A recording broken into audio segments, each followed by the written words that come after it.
debating death and memory, past and present. It's an Archaeodeath debate. Hello. How are you, Professor? I'm all right, Looking thank very you very dapper, much. I must say. Another week has thank you. Another week has gone by. Another academic set of things. I'm just finishing marking my last of my Vikings essays for my third years.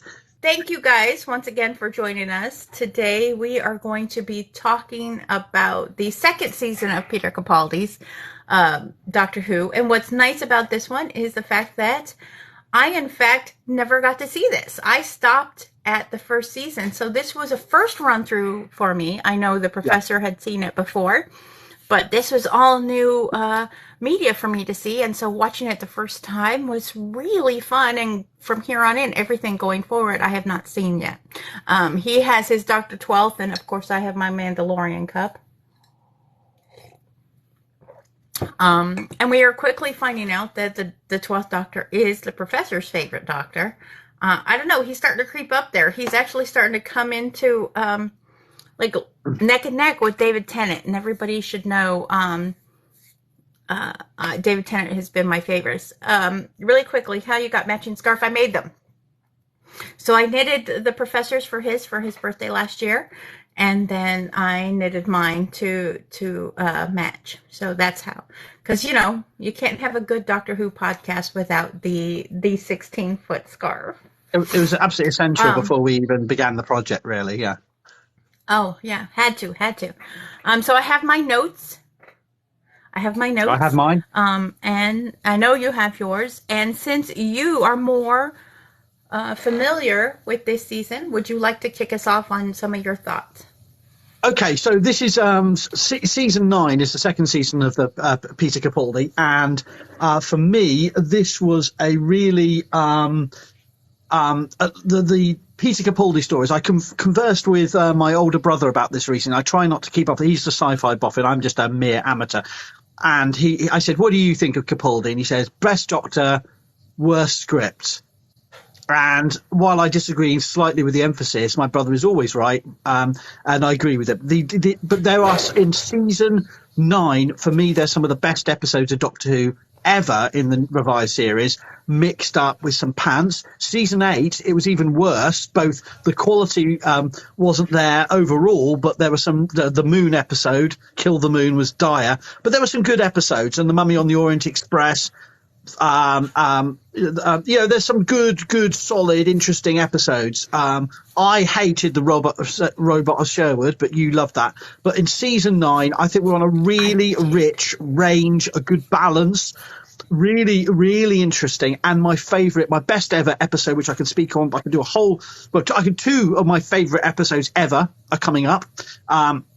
In which I think they perfectly blend the kind of sort of not attempting to be over accurate sort of silliness of Doctor Who with some really challenging and inspiring storylines, but I'll let you know when we get to them. So I think what we've got coming up in this review is some of the best that Doctor Who has to offer, and with the best Doctor, I think, but also some particularly weird or actually not really fully comprehensible episodes. But that mixture of horror and sci-fi, because Doctor Who isn't really sci-fi. It's a mixture of sci-fi, horror, and a mixture of other genres, isn't it? And I think there's some really good horror episodes in here that I think with death themes, which I love. That's my introduction.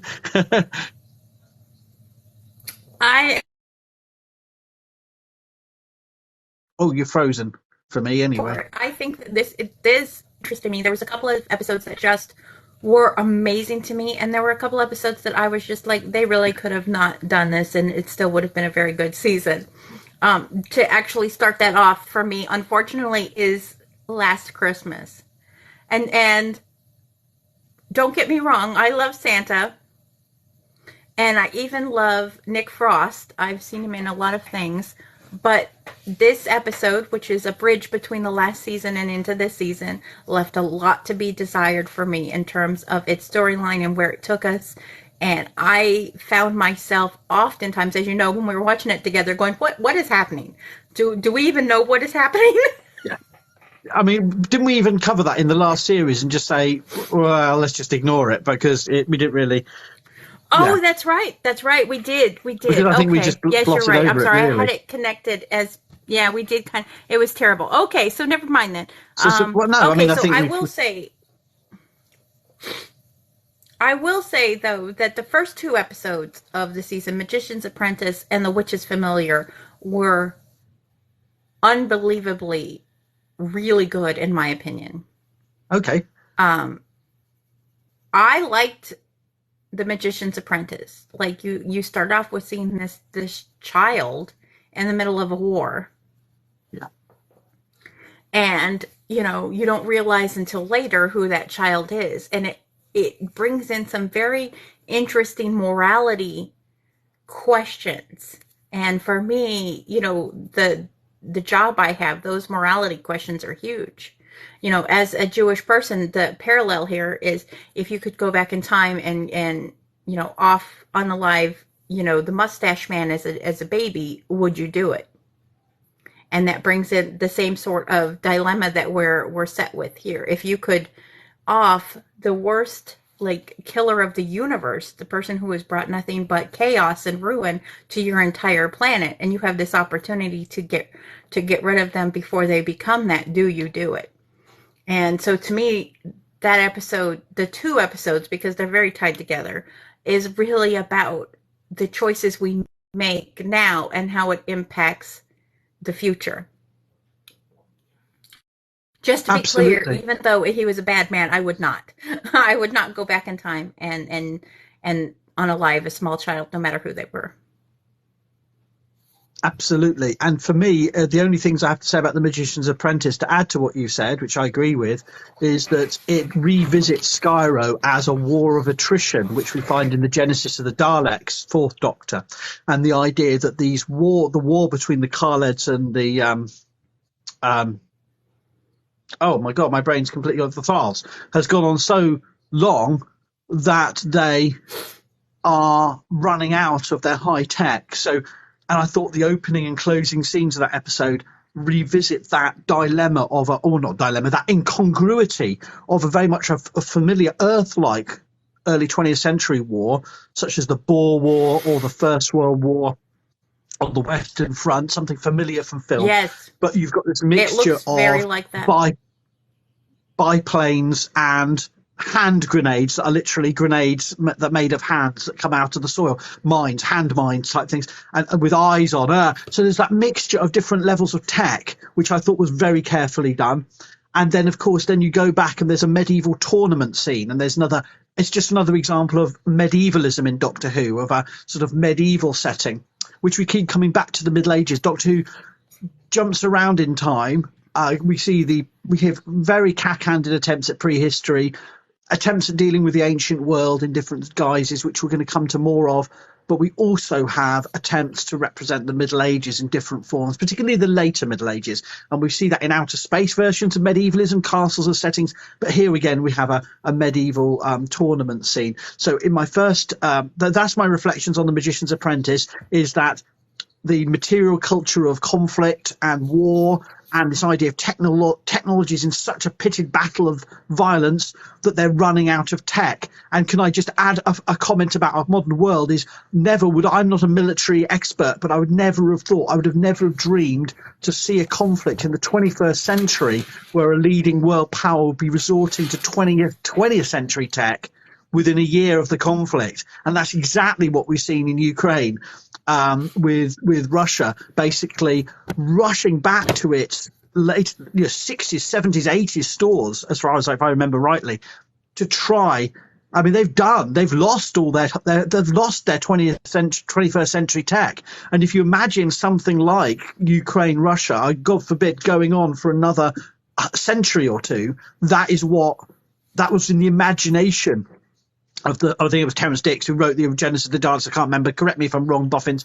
But the idea of a war of attrition where you have trench warfare, but you've got they're literally running out of soldiers, they're running out of gas masks, they're running out of everything. And here we are again with a young, and this is back in time even earlier, so there's still some high tech around, and I thought that was brilliantly done and chimed with the earlier seasons, and simultaneously gave us a horrifying vision of a First World War scenario that lasts a century or centuries, rather than, and so it's a prelude to the genesis of the Daleks, and serves to give us that, a really unexpectedly, within a decade of its creation, it chimes with us now, where we're seeing global powers, fighting by proxy, in a country in Europe, and mass death toll, and people resorting to.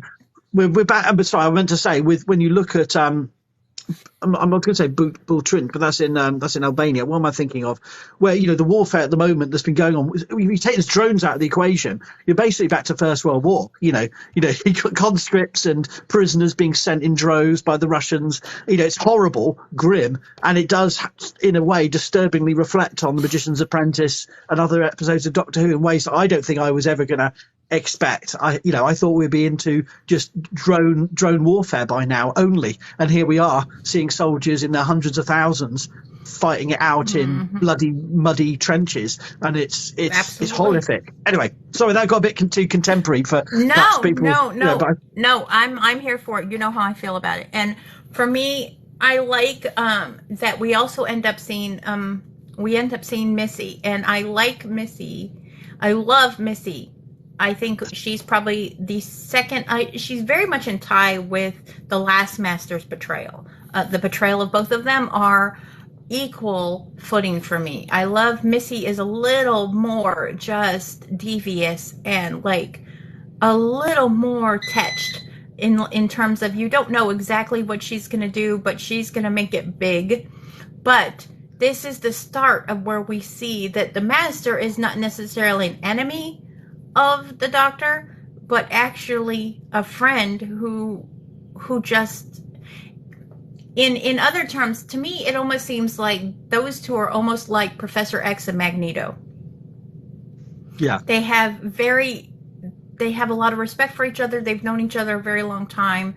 They grew up together, and yet they have these completely different experiences that have made them and shaped them into what they are. We know that the Gallifreyans completely made Missy and the Master go insane. We saw that with David Tennant's run. The four knocks constantly. They forced the Master into this sort of insanity and then let them loose on the world. And here we have Missy, who really punches up the insanity part of the betrayal of Master, now Missy, but also brings to light the amount of like absolute respect and love she also seems to have for her friend. So I have to say, I love that. I love that we get a lot of Missy in these first two episodes. But you are, No, please. I think it's important to say, because we've already said it as much, and you made the Hitlerian parallel, that obviously the whole point of Davros is he is like Hitler, forged in the crucible of the First World War and the bitterness and resentment of the German defeat. The idea is, the original Davros and the Davros in this is dressed like some aging, decrepit fascist. He's Hitler who didn't die, and Hitler who mastered a technology. So maybe that's too crude a parallel, but I think we have to remember that your analogy builds off what the show is itself doing in its portrayal of Davros. So anyway, I think people and in addition to that, let me just jump off that point. I think that the writers of Doctor Who have never been afraid to push the envelope when it comes to these sorts of parallels. They have never had a problem with pushing the envelope in terms of religious zeitgeistism or zealotry. They've never had an issue with pushing the envelope. So I think for them, they are pushing the envelope and saying, can you see the parallels? Because maybe if you don't see it in your real world, maybe if we bring it to you in a way that you will understand, i.e. the media of sci-fi, then you will understand and take that and go, oh, wait a minute, I see this in my world. How can I parallel what happened with Zavros and what happened with the Daleks to what is going on in my own known world? I think they're very smart in that way. As much as we give writers crap, but I think they know what they're doing. But this is why the aesthetic, this is why the material culture what I'm talking about matters, because this is not simply set. This is the way they're showing technology, the colors, the aesthetics of Davros's black sort of leather, sort of Gestapo-like outfit. The Daleks themselves, we laugh at them as pepper pots, but they are basically space fascists. They are ultimately pure race obsessed, purity obsessed. These are not things that are incidental to the way they portray them, and that's why the First World War landscape in this episode as an introduction, and then the Missy Davros dynamic that develops is so I think really works well in terms of the broader story Absolutely. of Doctor Who, and in terms of if you're coming to it first time, these episodes work in making that connection. And before we move on to The Magician's Apprentice, I would just like to say, in terms of talking about the writers, we know that here in the U.S., the writers are on strike. And they have a good reason to go on strike. Yes. They are not being paid the wage that they are deserved, given what they do for a living. And so Absolutely. I am a staunch supporter of the writer strike. I was the first time it happened. I was actually living in Los Angeles at the time and went out with the writers to help picket, because they have every right to say, I deserve to be treated with dignity and be paid a living wage for the amount of money you make off of the words I write for you. So that is just an aside. I know we typically try not to get too political here, but but the differential, it's not, I get a good wage, but equally the same exploitation happens with publishing houses, and my ideas get used, which is why I prefer to, this is a good sideline for me to just air some ideas that aren't actually the stuff I get paid for. But it's the differential is nowhere near the vast exploitation that happens for these writers. Exactly. You've seen amounts of money being made in the entertainment industry. It's shocking. And I will say I'm biased because I have friends who are writers for the industry. I have friends who work in the industry, and knowing what they go through to do their job. So I'm very much I'm on the side of the writers. But like I said, we don't typically go into too much politicism here, but given we were talking about the writing of... Oh, yeah, we do. All right. Who am I kidding? So we have The Magician's Apprentice, and that is the second of the kind of beginning arc for this particular season. And Clara gets to, and I have to say something. I recently read a book with a character named Clara, and they kept saying her name Clara, and it made my brain fizz every time I was listening to the book, and they would say, and Clara, and I'm like, it's Clara, it's Clara, but that's because of my affinity for Clara Oswald. Now, here, in terms of, we have two things happening. We have on the... Oh, no, I'm sorry. I meant The Witch is Familiar. I apologize. You meant The Witch is Familiar. I knew you meant that. I didn't want to forgot to switch over my notes. Okay. Now, Missy is actually able to construct a kind of teleporter using Dalek energy. And what I find so interesting about this episode is that she points out the Daleks don't actually die. They're just now in the walls and kind of like... Oh, this is wonderfully horrific. Yeah. Yes, it is terrible. So and she's like, we're basically walking. Are the Dalek dead? Are the Dalek dead, but they're not actually necessarily dead. And her ability, and it's just...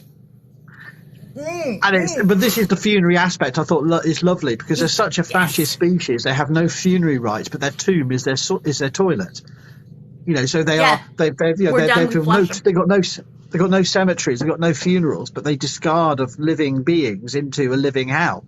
So it is a horrific conceptualization of death and the afterlife for a species. Not quite zombie Daleks, but very close, because they kind of hover. And they come to get Rwengi. They come to revenge, don't they? And that's the whole way. It's so freaky. So I like that. I like this episode because of having yet again another funerary theme. Yeah, it is a much more funerary theme. We see the face-off between Davros and the Doctor, and then the choice that he still makes to save a young Davros, knowing now what he knows. He still ends up giving up his sonic screwdriver to a young Davros to save himself. And I find that is the dilemma, isn't it? You now know what Davros is to become.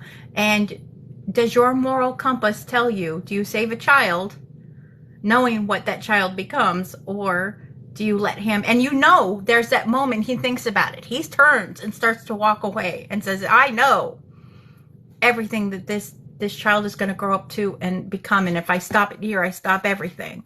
And then you see him, you just see the arc of the sonic screwdriver come flying through the air, and you realize that he knows that it isn't about whether or not this kid deserves to live, but what would it mean for him as a man. Who would the doctor be if he wasn't saving everybody, or at least trying to do the right thing? And I'm trying to look at my notes here. Hold on. The best pun, going back to the sewers thing, of course, the best quote line is "Dalek Supreme, your sewers are revolting," which is brilliant. Coming up the pipes, the humour in this is really good. So I can't fault that. And yes, so that's the first two episodes, and then we really have a second, the third and fourth episodes, Under the Lake and Before the Flood, are another pair. So you have two pairs of episodes. So this is another, and I must admit, if I could cut to the chase with these pair, I would say that again another deathly theme, another funerary theme of absolutely zombie apparitional haunted ghosts. And a couple of things that are really interesting. I don't want to synopsize the whole plot because frankly after watching it many times I'm still confused by it, but the idea is there's this creature is brought to earth to be buried but isn't really dead, and that basically he is able to steal their souls. And this is the first time that Doctor Who really takes forward the idea that there are souls to steal. And this is an idea that season 9, I think, for the first time, starts playing with the idea of human souls as something. So we had in season 8, the idea of the dead coming back with the Cybermen, or was that season 7? I can't remember which. No, that was season 8. So you have that, but then you have it was season 8. But this is really about the soul, not just a memory upload to a Time Lord database. There's this idea that the Fisher King is actually sort of projecting these souls into the future to enact his resurrection, and it's a really terrifying future, science fiction version of a sort of Egyptian mummy type story of coming back, the mummy, coming back from the world of the dead, and he is skeletal. This alien is skeletal, but as a living being. So you have that whole thing, and the Tivolian who is turned into this monster, of course, is wearing Victorian style funerary gear. So he Undertaker gear. So you have that whole Victoriana aesthetic of death coming through as well. So that's not really synopsizing the plot, which is all about being under a lake and these monsters or these ghost-like apparitions, which the Doctor actually becomes, from the past into the future type dynamic. But it plays with the idea of souls existing that can be stolen, and the Doctor says you're doing something even worse than rewriting time. You're actually stealing. You're stealing the people's eternal souls, which is an interesting play. It's never properly explained, but I thought those are my thoughts on those episodes. They never really, let me just say, they never really talk about the idea of whether or not the Doctor believes in the eternal soul. You have to wonder, can he not? I mean, obviously, he has his regeneration, so, he kind of sees himself as almost this pseudo-immortal. But we don't really see it, like you said, until last season. We see, the dead can rise again, but how are they rising again? So there has to be some kind of thing that lives on, or in some kind of way goes on. Then we have this, that you're stealing their souls. And I think the writers are finally giving a little taste of almost the mythology that is happening within the Doctor Who universe. And the other thing that's archaeological about this is the whole plot revolves around the fact that the Fisher King leaves a runic style sigils on the wall, which if you view them, imprint into your mind and take forward in time, project you forward in time. So I still struggle to get the idea. I'm not sure it fully works, but I like the idea of the the script that you cannot read but you've seen, and because you've seen it you are now tied to its fate. So the idea of the cursed script, the thing you cannot unsee, is another horror. It's the Ring, type horror movies theme of, Absolutely. and I think that is the other, that makes it even more sinister. You not only have this kind of skeletal king who's dead but trying to resurrect himself, and he's doing it through his ethereal minions, but you've also got the idea of the runic script that cannot be unseen, which is pretty terrifying in itself. I'm not sure these episodes 100% work and make clear what the heck's going on, but I kind of love the whole, Not for me I love either. the thinking going behind it. Shall I put it that way? Of course, I did too. The parts that stood out for me is I loved seeing someone who was actually deaf using BSL, and I liked the inclusion of that.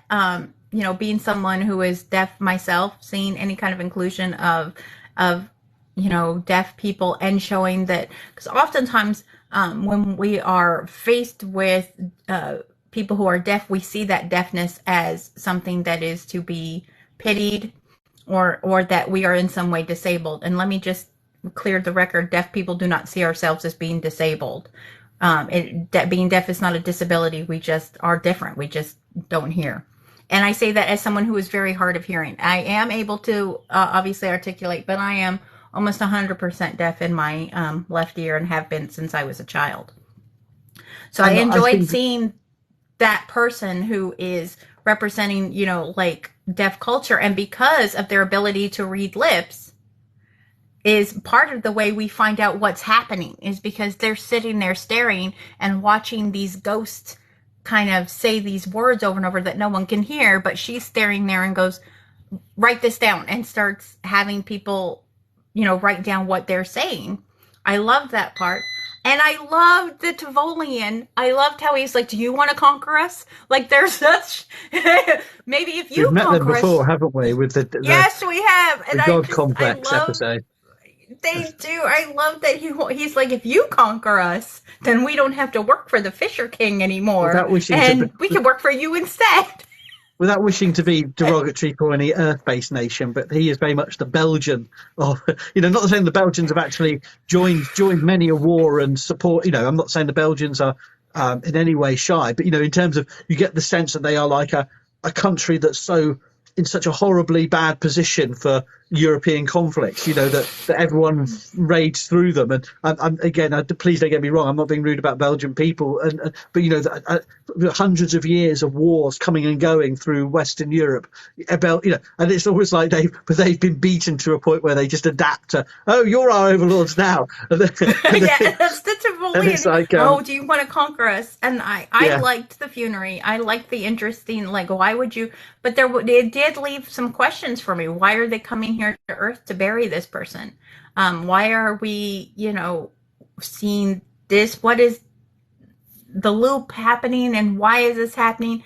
It was fun, but it didn't not make a lot of sense. No, it doesn't make a lot of sense. But I think the idea is that he needs to be buried off-world.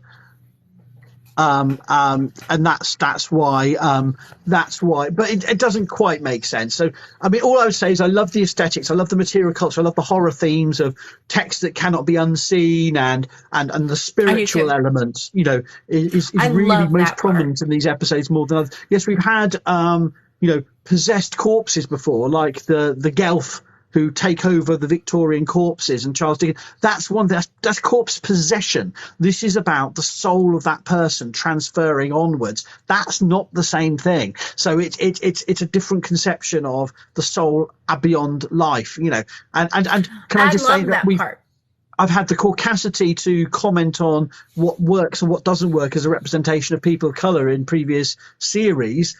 And perhaps that's outside of my lane, as people love to say on TikTok. But I would say that if you're going to talk about how diversity is blended into the storyline, then I think having a person with hearing impairment who, the horror is that she can't hear that there's a ghost literally trying to kill her behind her. And, the way it's put into the storyline to add extra horror, that someone who cannot hear, as we're going to see later on in season 10, blindness is dealt with.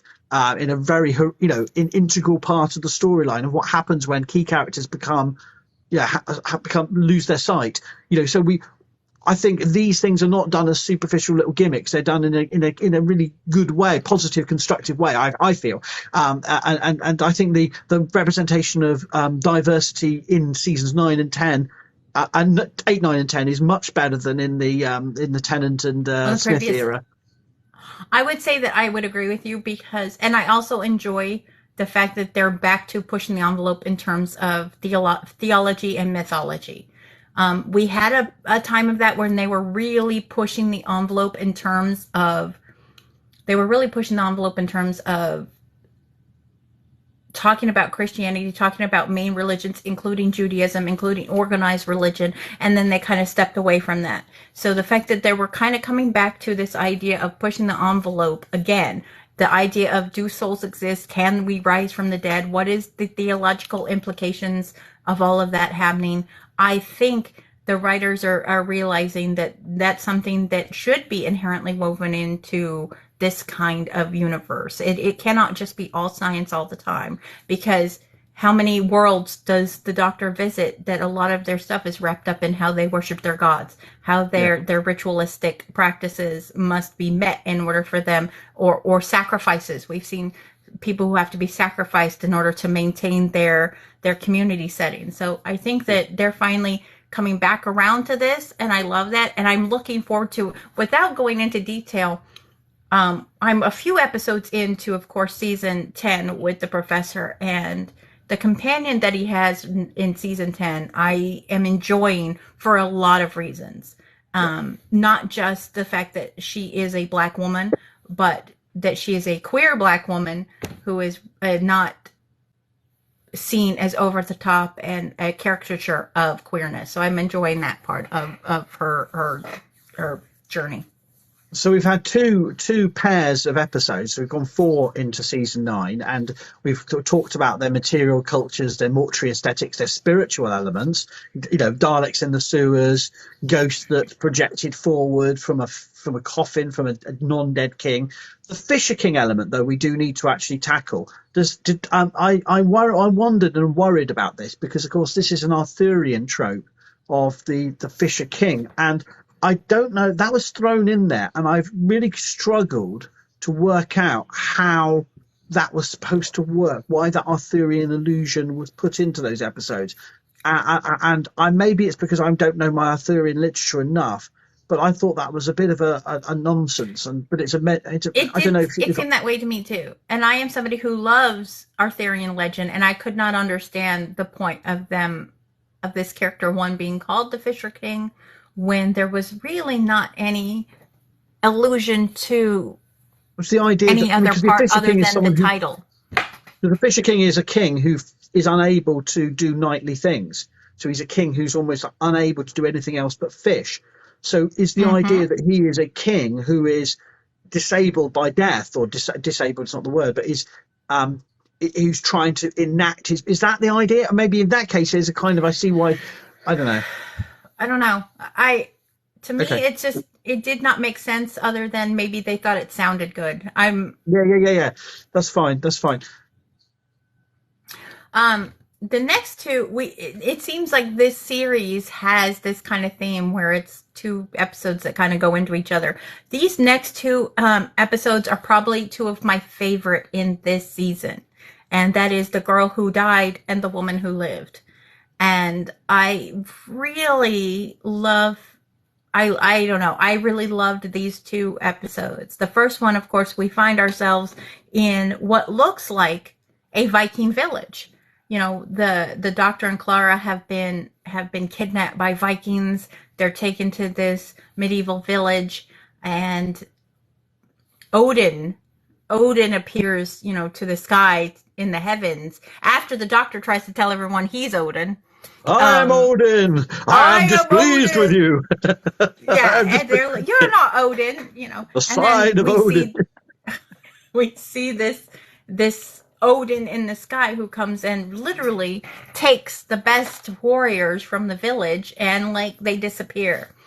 And it's about who's left over and how much worth do people have if you're not a warrior. Do you have to be a warrior to have lived a worthy life in this time. I'm going to turn it over to the professor because obviously he knows more about the surrounding area and the times, but then I'm going to come back to some theological implications that I see in this particular I've drafted an episode. entire academic paper about this one episode, so I don't know how to synopsize this for people, and perhaps we need a separate live to discuss it. But for me, the idea is this is about gender nonconformity and the power of the imagination to overcome greater odds, rather than the power of the pen over the sword type thing.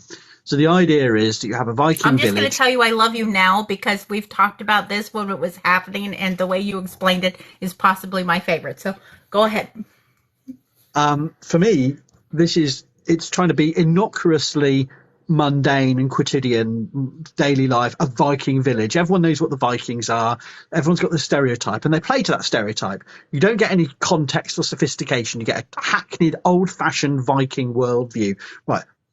And they filmed it at Cosmoston medieval village, and they Vikingified it with CGI or a bit of art, But basically, it's actually quite good, apart from some deliberate anachronisms. Not anachronisms, old-fashioned representations. Some of the warriors have horns on their helmets in 2014, when, of course, we've long, this has been debunked since the 50s and 60s, but they do that as, I think, a deliberate allusion to the first Doctor and the story of the Time Meddler, and this being a helmet for a space cow, and the joke made in that first season. So I think the inclusion of horned helmets here isn't because the costume designers just never got the memo that Vikings didn't have horned helmets. This is a Doctor Who Vikings. This is to tell you this is supposed to be a bit old-fashioned, a bit rough and tumble. Like, you got warriors. They kidnap Clara and Doctor, take them to their we're going with the Vikings, right? They take them to somewhere in Norway or wherever it's supposed to be, and it's supposed to be simple, people of the land. But there's one character in there, played by Maisie Williams, who's the idea she's the daughter, and she is she's non-gender, she's non-binary. Is she? Yeah, that's the thing. Is she? They are definitely like, yeah. I absolutely love that part. Please continue. I love that part of a shielder. And she's the key, because when the Mirror come, these space Vikings, and they are basically space Vikings, and they have winged helmets, so they have a ludicrously Wagnerian representation of themselves as the gods. They pretend to be Odin. Why they have to deceive isn't made clear. The plot doesn't really work, but please bear with me. They take the souls. Basically, they're trying to create warrior juice. They want to drink the blood of warriors. They're cannibals, basically. They want to consume the most fierce warriors, essence, spunk, mojo, if you want to use an Austin Powers term. And they want to, basically, they're killing the warriors, right? But Maisie's character, Ashilda, she challenges them, right? So she actually and so they are such vain, even though they all got all their tech and they know they can win, they have to fight them. But anyway, we end up with this standoff, and the Doctor comes up with a plot, and it's a ludicrous plot, and we don't need to go into the details, but it involves electric eels, to use Shilda's imagination to be their weapon against the Mirror, against the Space Vikings, to deceive them into thinking they're fighting a dragon. So she's using, and the idea is, and mightier than the sword.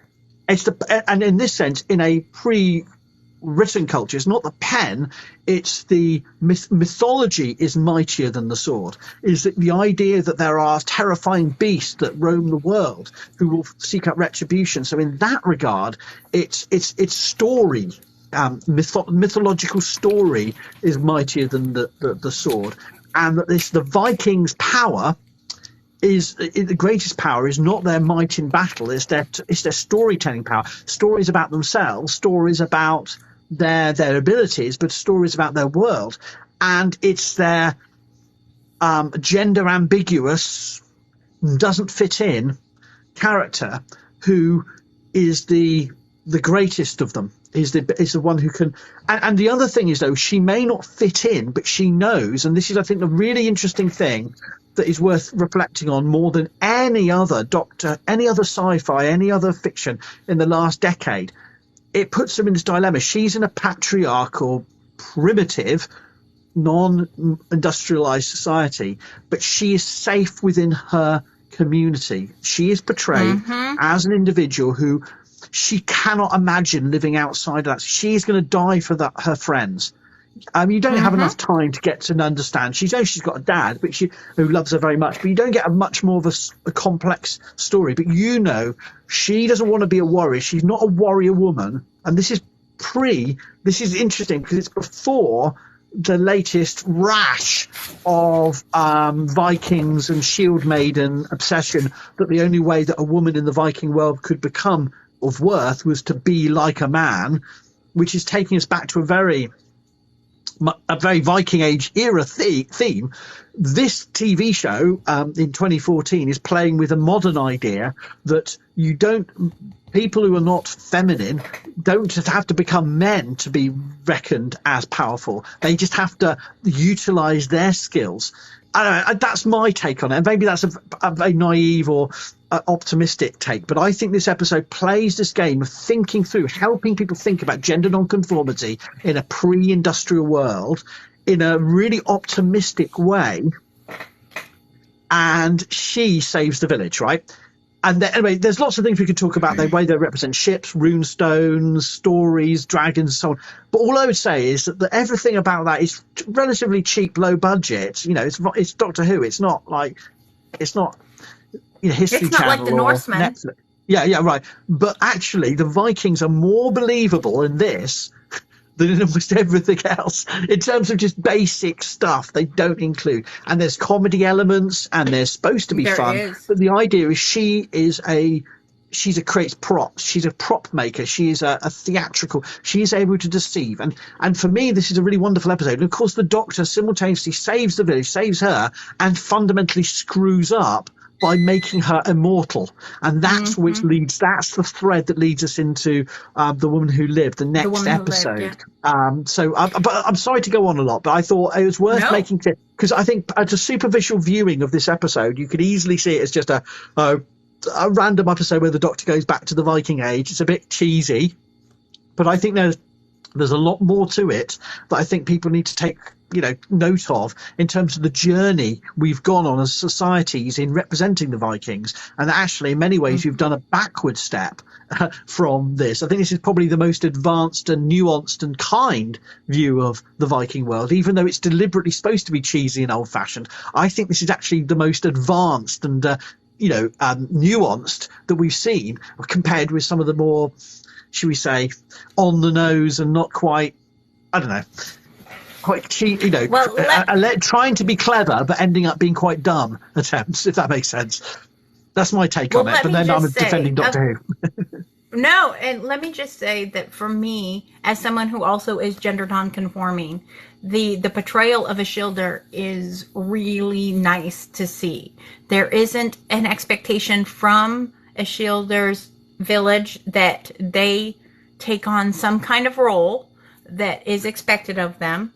They are just left to be them in whatever capacity that is. And they're well aware that that is something that is rare, because they say that if they go somewhere else, if she's to go anywhere else, she would not be treated the same way that she is amongst her village that she is. They know, and they treat her according to, because she's been there her whole life. So that's one element I really love. I love the element of the comedy, but I also love that we find out that, well, we've known before, but this is the first time we've seen this Doctor in this iteration talk about how he understands babies. And honestly, that moment where he talks about the baby asking his mother to look at him because that's what calms him down, is moving for me as a parent. As my instinct. Oh, did I freeze? Can you see me? You with me? Yeah.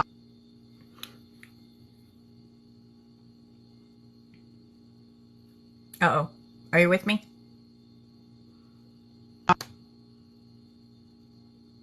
How about now? Deary me, sorry about that. I think that was my internet. What it's not doing, my phone is not reconnecting, even though it's on it's like it has a slight drop. It's not. I'm having to manually re-upload it. So I don't know what's going on I'm there. so sorry.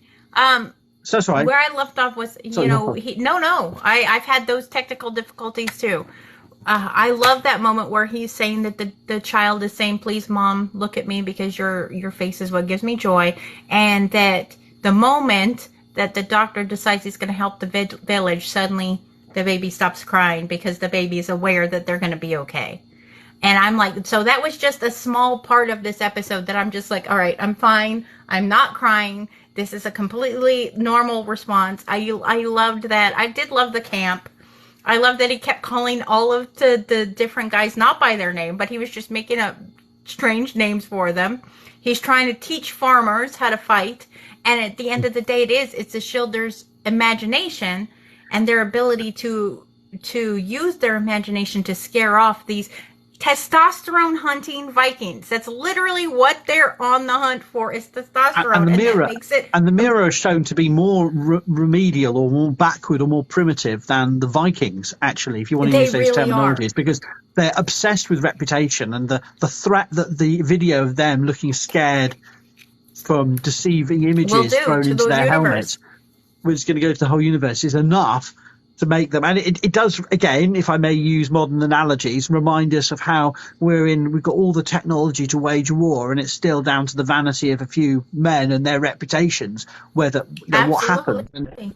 And I'm just saying another point of reference is, technology doesn't get away from these base sort of vanities.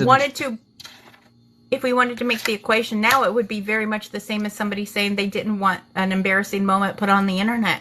They're too afraid of how they were going to look, and that's exactly it. I think that they parallel that very succinctly in that particular episode. But can I also say something about Viking society, please, in terms of how, of course, the thing about gender nonconformity, you've got to appreciate, very well, but the audience has got to appreciate just how everybody who talks about gender, sex, sexuality, social structures before the modern era will be facing, whether you're talking about fiction, whether you're talking about actual historical societies, has to deal with the bombarding of alt-right fantasy narratives, people who believe, who relish the idea of the societies in their mind that existed before the modern age, where literally anyone that so much as sneezed had their head cut off or was dumped in a ditch. A society so cruel and callous. And they lap it up. They love the idea. They love the idea of the wheat from the chaff, of the wheat beside that. They love the idea because this upholds their own very insecure sense of particularly masculinity, but some women buy into this too, the femininity of, only a woman who can bear children in the mud and survive, and only the noblest of women would get through, and whereas the slaves deserve to be slaves. This is this kind of horrible alt-right narrative from the past. Remember a time when women were women, when men were men, and you've got to appreciate that any fictional narrative that tries to, even in a cheesy way, represent the Viking Age and doesn't buy into that disgusting. Yes, the Viking Age was a violent, patriarchal society, and yet here we have a vision of it showing that, yes, but that doesn't mean that they were arseholes 24/7. They were arseholes some of the times, and some of the characters in the sagas are particularly nasty, but they were the anti-heroes who were remembered. They're not typical of anything, and they certainly weren't typical of their day.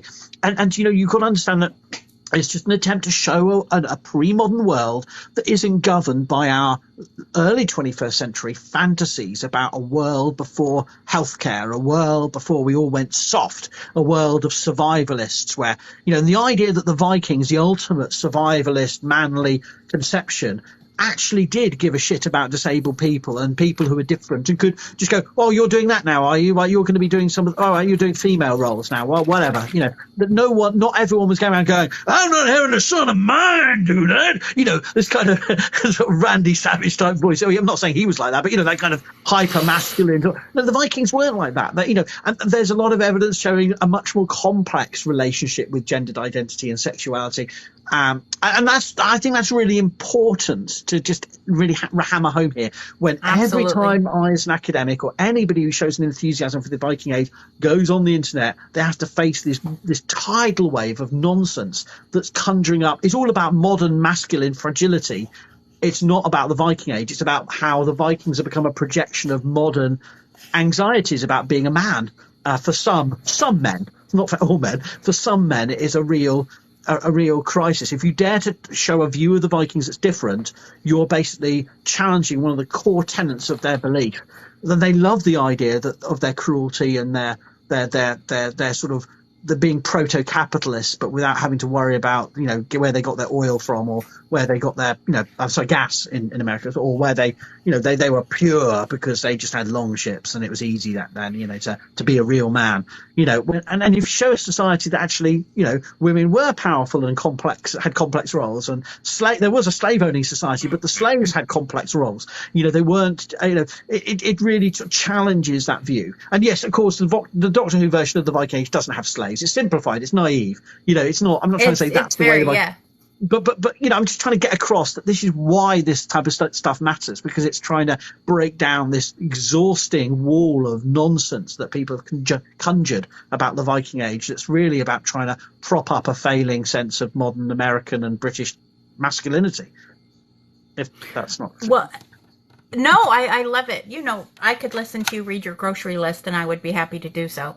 Sorry, I went on. For me, no, please never apologize. That's what we do this for. And quite frankly, we do this even when we're not on app. So, it's just kind of part and parcel for how we converse.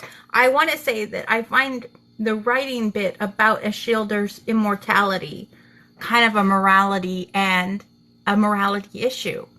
We know that the Doctor wants to save everyone, and Ashildr has given their entire self, killed them, essentially, to save their entire village.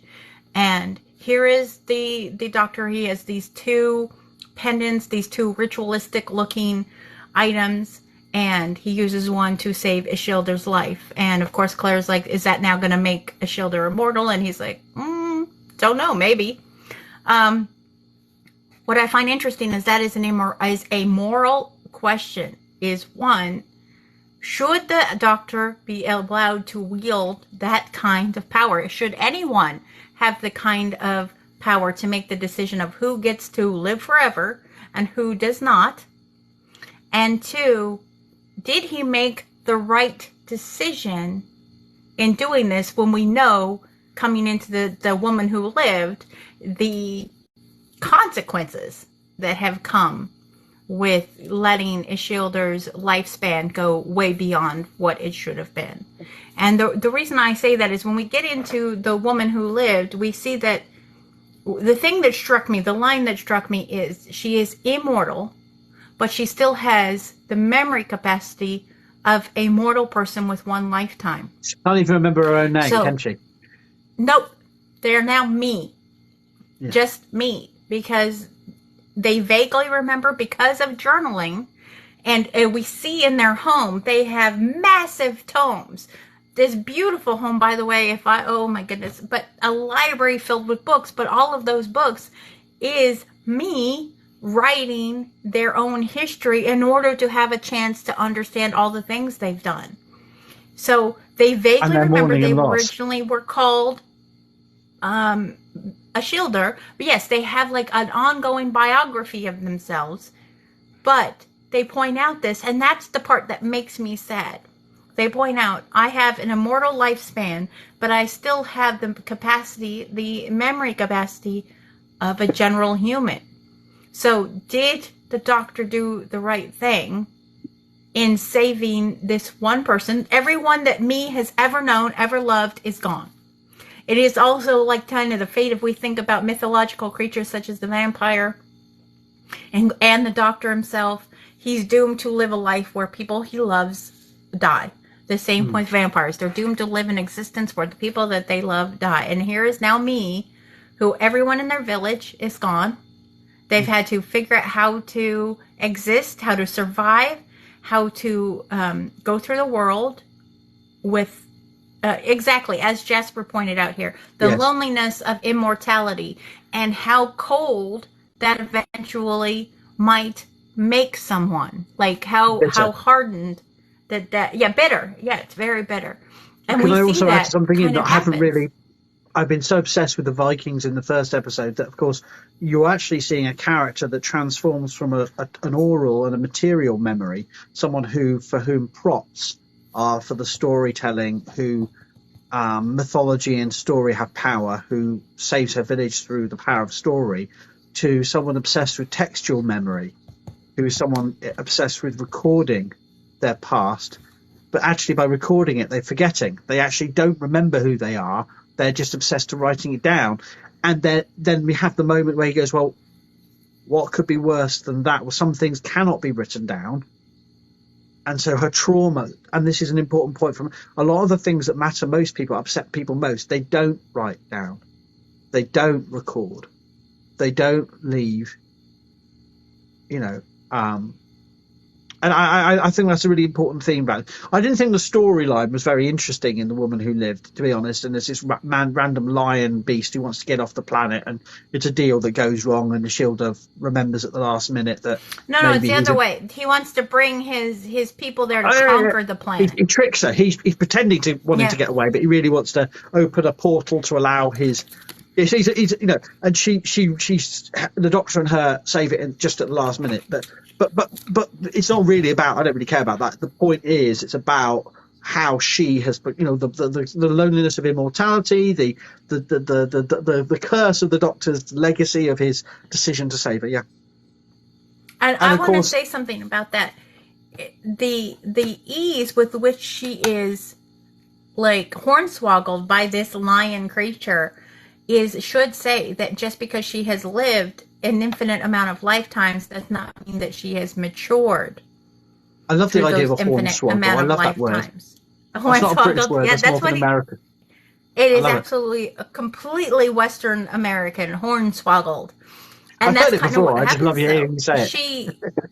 She literally, it shows that she doesn't not necessarily has matured, even though she's lived as long as she has, because she is not able to discern the fact that this lion creature is taking advantage of her and allowing and using her to his own benefit. Now, one thing I don't like is we see in this episode that she ends up choosing to save, because the Doctor gives her another thing and says, hey, you might find somebody you can't live without. And we are given the hope in the first episode of this 2-episode arc that maybe she will find her soulmate in you know, someone that she wants to spend a life with. And soulmate doesn't necessarily mean romantic, sexual. Could be someone you just see as your companion you want to be with forever. She ends up giving it to this gentleman who we never see again. What was the point of that? Writers, what were you? I'm sorry, I don't mean to get. No, Just that what doesn't was the really point work, of does that? it? No, It it doesn't not really only work. doesn't work, it seems like it's throwaway. They built up this idea of you have this one in case there's somebody you could never part with, and then we never see the man again. What is the point of that? There I was think there no was point some. to me. I thought Don't like it. there was clearly an earlier iteration of this where Clara had to receive that, in my opinion, and either they chickened out of a fully lesbian storyline, or they chickened out Yeah. of.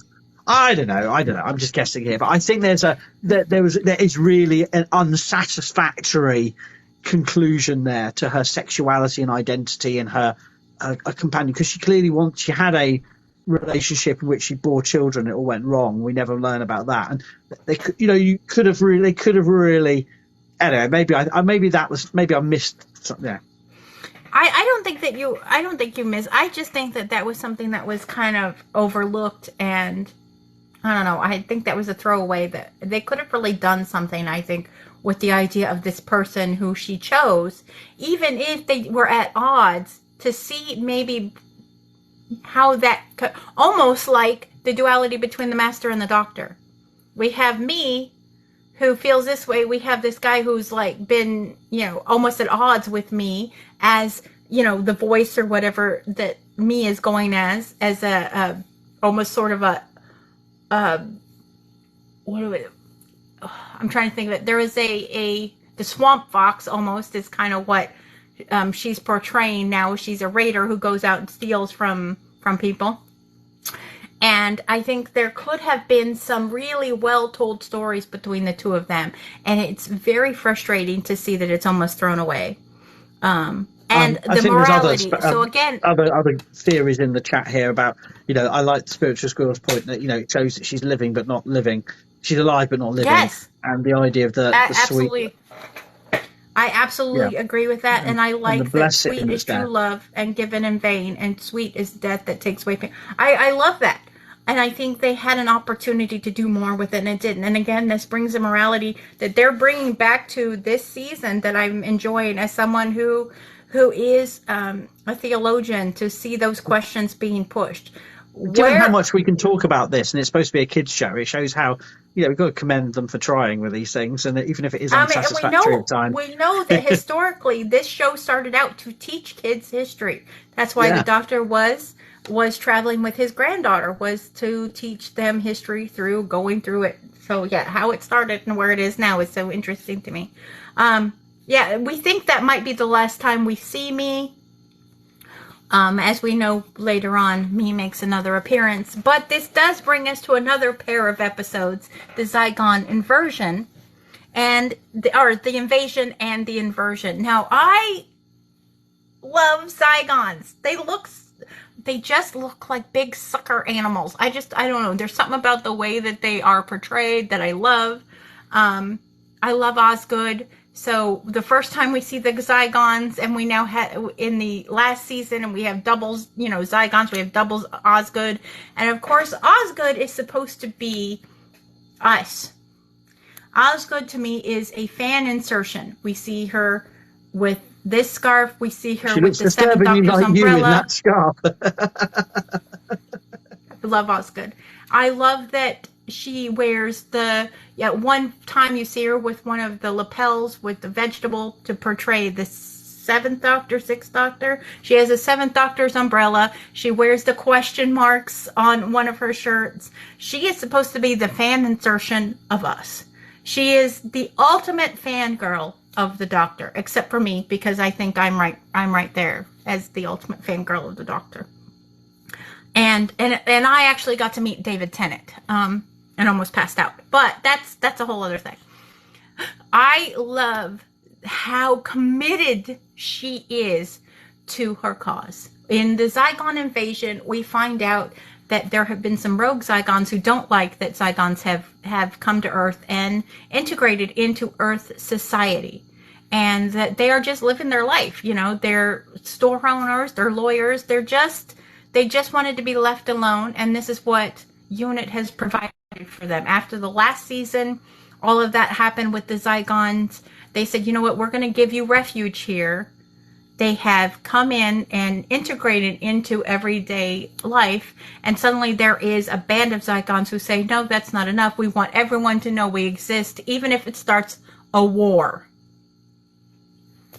And I love that at this point, we don't know if Osgood is the Zygon Osgood or the human Osgood, because we lose one to Missy in the last season, and she's not telling. Even the Doctor's like, which one are you? I'm Osgood. But are you human or are you Zygon? What's it matter? I'm Osgood. And I love her she digs in her heels and says, what does it matter? And I like that because, again, this is a question about morality in terms of what makes someone human. And I love that this is the thread that they're pulling in this arc, is what makes someone worthy. Like, do you have to look like Osgood to be worthy? Does it matter if Osgood is Zygon or human? What makes less, And I love that part. I love that. I actually thought these two episodes were just fun. Yeah. They were just fun. I thought it was ridiculous premise that, they want to start World War III because the Zygons are pissed that they have to hide, even though it's only a small fraction. It's like the Proud Boys of Zygons. And, it is reflecting on terrorism and radicalism, isn't it? I think that this actually is a very good representation of radicalization. I think the writers do a very good job in inserting this kind of intense revision as a way to teach us and show us the way that our own world works. Yeah, okay, the Zygons wanting to have a revolution. Where can we see that elsewhere? Where can we see a small amount of people who've decided that they're going to make the decisions for every other person like them? And that's kind of what's happened. This small population of Zygons have said, no, we're going to make decisions for everyone. And we see that clearly in the shop owner. The shop owner who is a Zygon who said, I just wanted to live my life. I just want to execute own the my existing shop. leadership who were actually trying to. Yeah, he's like, I just wanted to live my life, own my shop, enjoy life here. And then he's executed because he doesn't want to join up with this fringe group and create this revolution, because like, I'm happy. I was happy that we were allowed to be integrated and we were allowed to live a life here in a way that made us happy. But I think this very much goes to show the way radicalization can happen and small parts. And I think it's a little ridiculous when they take over the human bodies, that here's Clara like watching almost through a TV what her Zygon counterpart is doing. That's a little out there for me. But overall, the way that they have the Osgood box, and they don't explain that the Osgood box is two boxes, because why wouldn't it be? And one is to say we're going to kill everybody, and one is to say we're going to save everybody, which is such an interesting throwback to the original Zygon episodes. And then we're back to having two Osgoods again. I love that. I love that we again have two Osgoods, because I liked having a pair of them. Oh no. I'm going to get a white lab coat, and I'm going to cosplay as Osgood one of these years. I think I could do it. I just got to get me an inhaler. You don't even need the lab coat. You're already there. I've got one of those, of course. I'm on my getting to asthma season for me. So, but I have I work with the rota. That's the same one That's the same one I have. Oh really? Yeah. We are the Osgoods. Yeah, I have to take it every day. Yeah. Rabbi Osgood and Professor Osgood. Let's do it. I'm here for it. You know what? I might do that this year. I generally don't dress up for Halloween, but I might be Osgood for. I mean, I have the glasses. I just have to. I have the scarf. I have the encyclopedic knowledge of the doctor, so maybe I should. We just need the question mark shirt, Question mark on my lapels, and I'll be good to go. On the lapel. Yeah. What are your thoughts on this double episode? I have no thoughts about it, really, to be honest with you. I thought, from an archaeological point of view, I think it's another episode which shows the present day and aliens hiding in plain sight. So you get. I suppose what I keep saying through previous seasons is, in addition to all else, Doctor Who, because it's gone over 60 years, is an interesting show as a snapshot onto our Britain. A bit of America, a bit of elsewhere, but mainly Britain.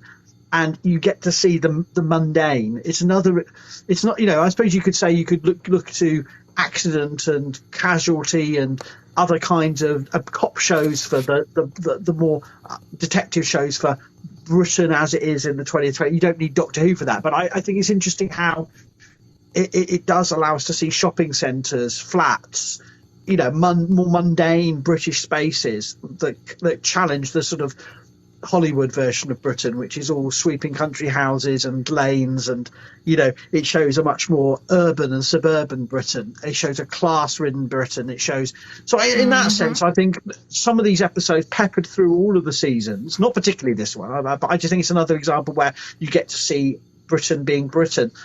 But beyond that, I have nothing particularly to say about it. Although I would say that. No. That's the only thing I can think of. Yeah, flats and shopping centres I've written down. Let me just say that. Are you comfortable going to Sleep No More? Sleep No More. This is a dumb episode, in my opinion. And here's the thing: I actually like Mark Gatiss, who has been a guest star on the Doctor Who throughout Doctor Who, and is one of the writers. I generally like his writing. I generally like the way he writes episodes, but this one couldn't hold me. It just, could not get into it. It was, as you would say, a bit weird. And there was nothing that made me interested in it in the least little bit. I was just like, I didn't quite understand the concept of the Sandman, the idea that people were being deprived sleep because then they could work more hours. And I kind of understand that it's supposed to show that, we're living to work. I did kind of get that concept from it, but it just did not grab me in any sort of real way that made me have any interest in the characters or care what was happening to the characters in this particular episode. Well, I think it's another League of Gentlemen mashup, isn't it? Because of course it's Mark Gatiss as the writer, and it's Steve Pemberton as the scientist in it, who is also from the League of Gentlemen. So, but beyond that, no, it's a outer solar system. The idea of sleep. Okay. Let's just say, in the context of what we're going to discuss in season 10, it's another critique of capitalism. In that sense, it's another powerful example of a critique of capitalism, that even sleep is being stolen, being colonized by the desire to make money, and that sleep is being taken away. But as a plot, it's another plot where you think, well, if the Doctor's not there, it's all going to go the same way. So it doesn't really make any sense. But it's a horror story. It's a kind of standalone horror, and we could have done without it, but let's totally move filler. on, shall we? Yes. I need to get more non-alcoholic grape juice for my mug. Absolutely. We of course have we have one. It's sort of like almost 3 episodes, because even though Face the Raven is by itself, it leads into Heaven Sent and Hell Bent.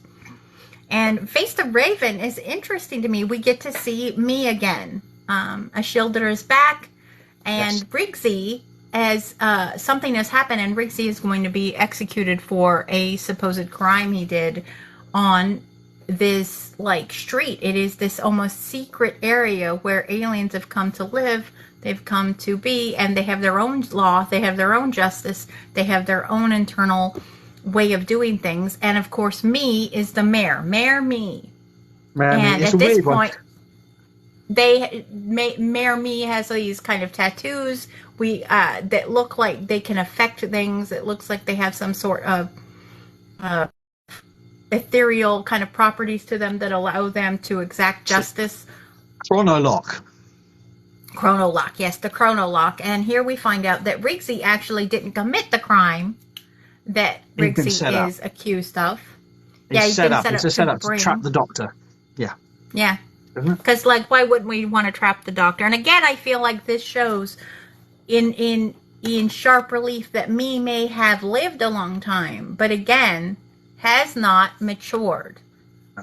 Because once again, here we have me being used to trap the Doctor again, and to me, that just shows, what did they learn from the last time? They haven't. And in this, we also lose Claire Oswald, because Clara, in trying to do the right thing, tries to save Briggsy's life by taking on the Chronolock and saying, we're going to find a way, we always find a way. And in this case, we don't find a way. She dies. She dies. And now we have the Doctor who has no way to fix that. And when you have a character who is so used to being able to stop death if they feel like it, almost as we've heard David Tennant's Doctor being called Time Lord Victorious, here is a Time Lord who is just lost their companion, one whom they are very close to, and has built a relationship with. And for me, this episode is interesting in terms of material culture and bodies, in the sense that the horror of tattooing, the idea of a tattoo that is counting down to your death and marks you and you cannot get rid of, which is why I've never had a tattoo, obviously, because that is not why. I don't that is not why.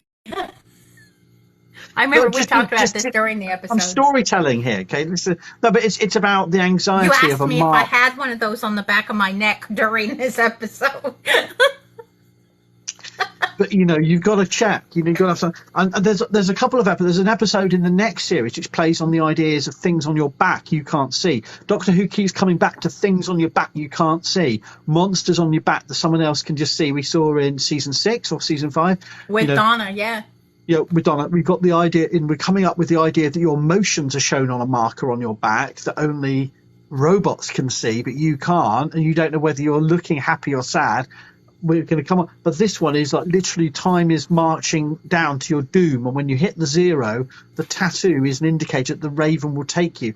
And the raven as a symbol of death is a deep and complex symbol that goes back to, obviously, among other things, Norse mythology. There's many other cultures around the world that sees ravens as carrion animals of the battlefield. So that's a really potent, doomy, classic horror symbol of death in crow or corvid form, raven form. So we can talk about that. We can talk about the tattoo, the horror of the tattoo that cannot be removed and is actually morphing, and the shatteringly horrible, dark sense of the soul being taken. Again, it's back to the soul is taken. The being idea taken. that the person and this is another very spiritual episode in season 9. But then also the death, and the quote, "In the end, everyone does this alone." This very dark sense of it doesn't matter when you die. You're going to have to do it alone. You're never going to be with anyone else. Doesn't matter. And that was really dark. And "Be a little proud of me," she asked the Doctor, and this very tear-jerky death. Because she's like, I'm going to go face it courageously. She's going to face death. She knows it's coming. She can't escape it. The Doctor's out of ideas, and she faces it. And so, yes, it is a very, very powerful episode. And you don't know why it's happening. And then the power of the episode for me is that this is all about trapping the Doctor, of taking the Doctor into his, basically into a device, into a sort of I don't know if it is the chronologue, but into the device. He basically is imprisoned then in what is and so we can come on to that, but all of this is a prelude. But Clara's death is the Doctor's greatest failing, and he can't, and then he is trapped. He can't reconcile it. And yes, Isildur is shown to be a feckless fool who can't really, even when we see her later, she's on a path to redemption, and we hope she achieves some sense of self and happiness. But she's a stooge and a fool for what bigger powers at play. Yeah, she's been used. Yeah. Anyway, that's my sense of it. Yeah. No, I think so too. I think we see that she's once again been used, and I think this shows that you can live a lifetime and still not mature through that lifetime. So I think that is one of the things they say. I do believe that this is one of those moments the Doctor cannot fix. And he's so used to being able to fix things. So he has to deal with loss. And he's not used to dealing with loss. He has lost, and he has dealt with loss, but it's been on his terms almost. And this loss is not on his terms. The memory of Clara is arguably the thing that gets him through the millennia that come. Exactly. Let me just say that when that brings us into Heaven Sent, this is probably my most favorite episode. I don't know, maybe of the whole series, because it's literally just Peter Capaldi. It is an amazing, brilliant. It just shows his ability. Even if you don't watch any other Doctor Who, you watch this one episode. It's just so good. And the way he's talking to himself, and the way he's coming to terms and realizing what's happening all around him. And I remember during watching that with you going, wait a minute, all that sand he's picking up, oh, that's him. Just the dawning of realization of what he has to do, and him just punching over and over. And they show that montage. Oh, it looks like I've been here 1,000 years. Oh, it looks like it's been 2,000, and the amount of time that he ends up being stuck in that dial to go the long way round, going home the long way round, how he did not go insane. And I think part of that is the ghost of Claire Oswald. He has that voice in his head that's kept him grounded.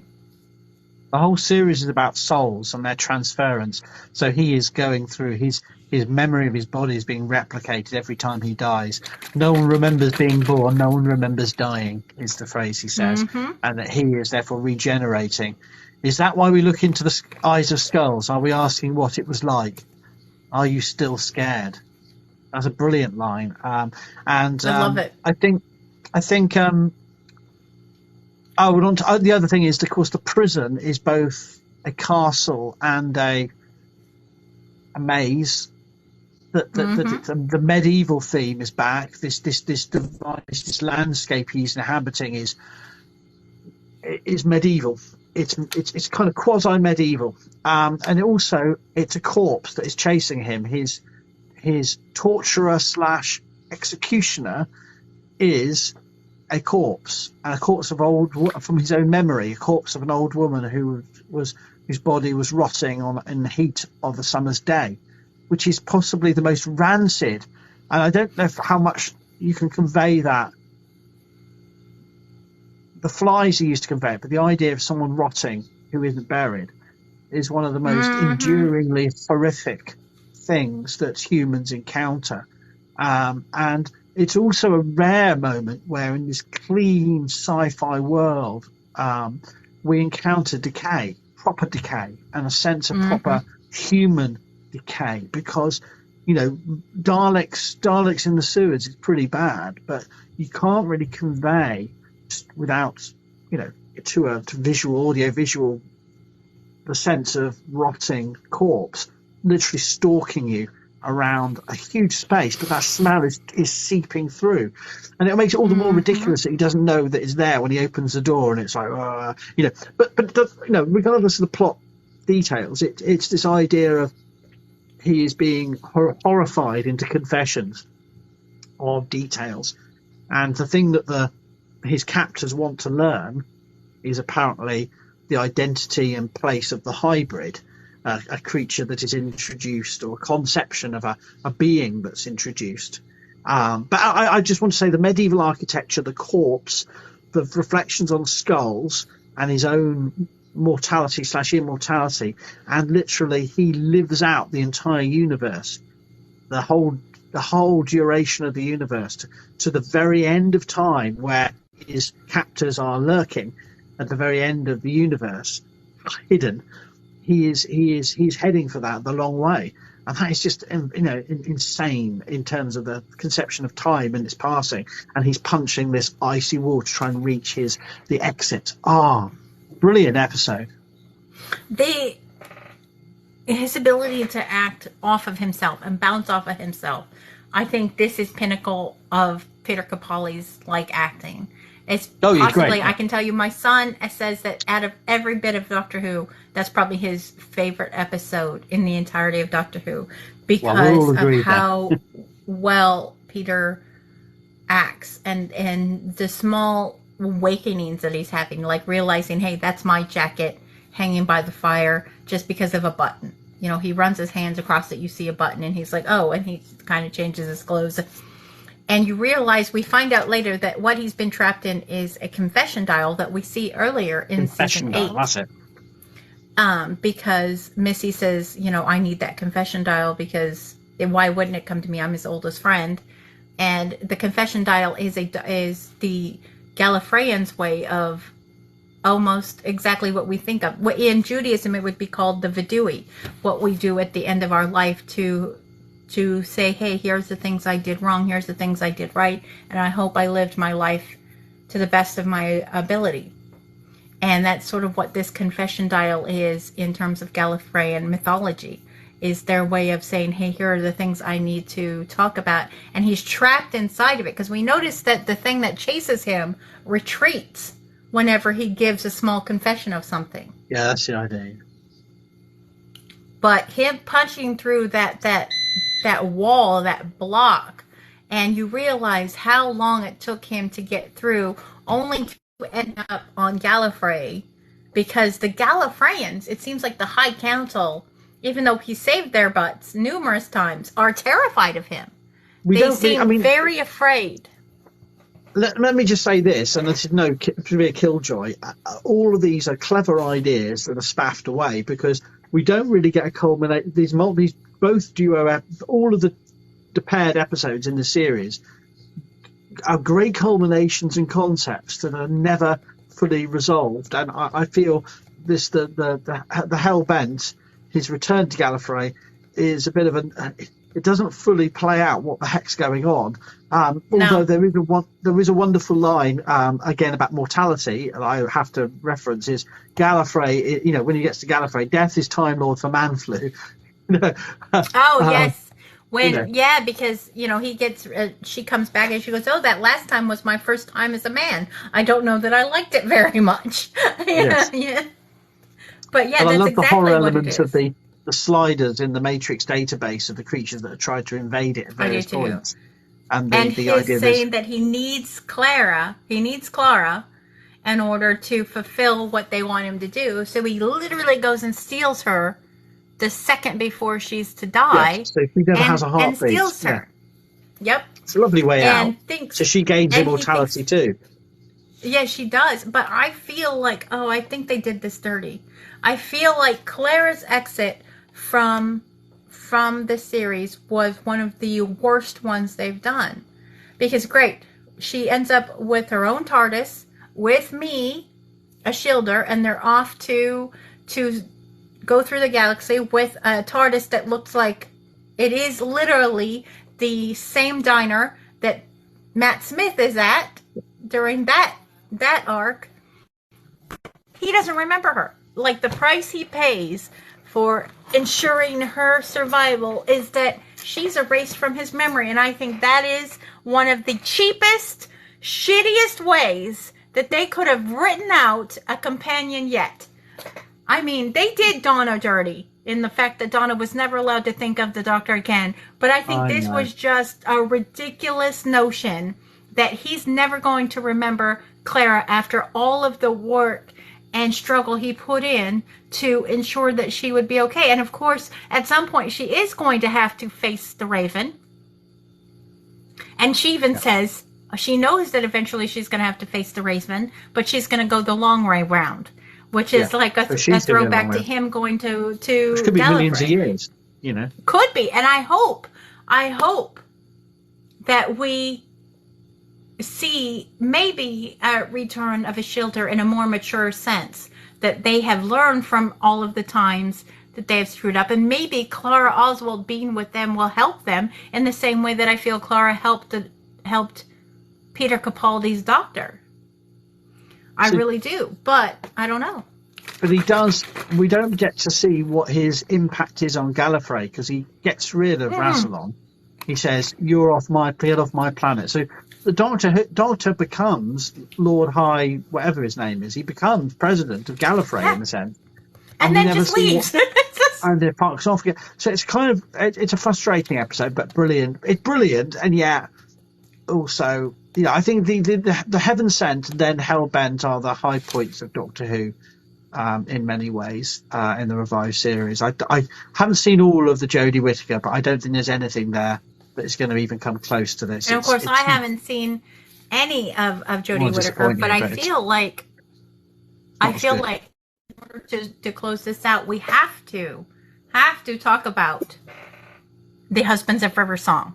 And the return of Dr. Mysterio. I don't have much to say about the return of Dr. Mysterio, but the Husbands of River Song this is the special. Oh, did I not? Hold on, let me look at my notes. Did I? This is the superhero one. I didn't have anything to say about this much. It was just a nice sort of romance spin-off Superman. Cute. It was cute, and but it wasn't. I loved that they had they talked about, of course, Schuster and Siegel, who created DC Comics, who created Superman. It was very adorable in its own way, but I don't feel like it was impactful as much as it was just fun. Shall we just knock that into out of the way and talk about the Husband of River Song yet? I would much rather talk about the husbands of River Song because, if I Well, had my choice, River Song wins. she is an archaeologist, so we have to talk about the archaeological elements of this plot. Of And she course. goes, the quote is, "An archaeologist is just a thief with patience." You know what? Which is I'm an not sure that they're outrageous wrong thing to because that's say kind of what about her. she's. Oh, but that's what she's doing. When we find her, she's like talking about how she loves this king, but really she loves the diamond that is stuck in this guy's head. Yeah, she's a And she's treasure not going to hunter. take She's it to not a an museum. archaeologist.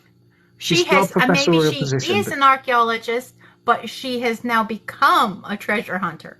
Maybe she started out exactly. that way. She's corrupt, but it's a great line. And then, "I'm an archaeologist from the future. I dug you up," is a great line to say to I anyone. love that line too. So I love her monologue about the doctor because she doesn't recognize him. He knows who she is, and the whole time he's like, "That's your only husband. Your only husband." And then there's another one. "You married him too." And like he's just like, "Do you notice me? Do you notice me?" And she's like, "You don't expect a sunset to love you back." And he's just standing there, like he's off doing whatever the hell he is doing and doesn't give a damn about me. And he's standing right next to her. And it's that moment when she turns to look at him and he says, "Hello, sweetie." And I'm just like, he's so good. it was a very good. good conclusion to the River Song story, and I thought it was very well done. And we obviously The finding out a night at the Singing Towers is 24 years. Just, because she knows my friend is the kind who would give you a journal knowing just how long you would need it for. And saying, and then we know this ties right into the library because she says the last time I spent with him was a night at the Singing Towers. He looked older.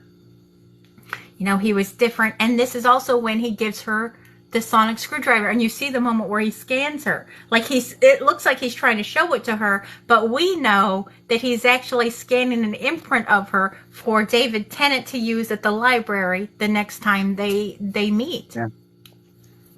And I just loved it. It was, and of course we get to meet Nardole. I like Nardole, by the way, Professor. He really annoyed me when I first watched this, but actually he's grown on me. Matt Lucas isn't the best of actors, but I think he's a great character and he works very well. I like the fact that he ruled in 12th century Constantinople, which is and he comes in this kind of imperial get up, which is really funny. Seth brings up a good point that River Song is reminiscent of Vash from Star Trek: The Next Generation, and you're right. You're right. I'm a Star Trek fan, so yeah, I absolutely would say that she is kind of reminiscent of Vash. Oh my goodness. Yeah.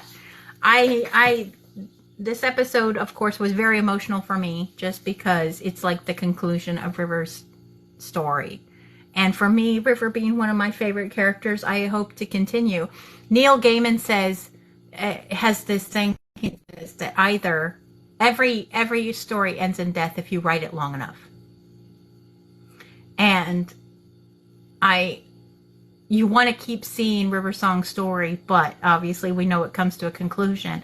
And as Neil Gaiman said, this is it. Every story ends in death if you continue to write the story long enough. And this is kind of like that. We've now seen the conclusion of River Song's story, but we hope maybe she gets to come in because, time is wibbly wobbly in the universe. So we hope to see her again, hopefully with either David Tennant again or Ncuti Gatwa, maybe even just a couple of moments. I would say that Star Wars and Star Trek are not comparable. They're two different. One can love both equally. And I live in a house where I'm a Star Trek nerd and, of course, also a Star Wars nerd. But, here we are. I think The Husbands of River Song, is just an emotional episode. And I honestly think it was written for the fans. I think that it was written just as a send-off for the fans, as a love letter to those who've loved River Song. I have nothing else to say about that. I just have the quotes and the conclusion. And the fact, can I also say she does have a sonic trowel, which is... Yes! Is and that's mocked. how she does have a sonic trowel. I love that. And I love how she's distracting them by talking, and she literally, like she said, "I dug you up." She picked a universe. There's a whole book about restaurants to enjoy just before they blow up. So you don't have to pay because you just leave because they're going to be in a disaster, remember? And that's why she chose this place to meet up, because she knew that there was going to be a big explosion. And the way she's standing, do you think this is the safest place to stand? Because she knows what's going to happen. I love it. Sonic Trowel, I forgot about that. And that's how he ends up giving her the sonic screwdriver. The Sonic Trowel was on exhibition at the National Museum of Scotland. Oh, you know what? I never get to see anything. We don't have anything like that here. Thank you, by the way, Melissa, and thank you for everyone for showing thanks up everyone. with us. I really love the comments. I love doing this with you, Professor, and I look forward to our next one. Mwah! Take care, everyone. Thank you, Rabbi. Bye now. If you've enjoyed this Archaeodeath video, why not check out the Archaeodeath blog at howardwilliamsblog.wordpress.com.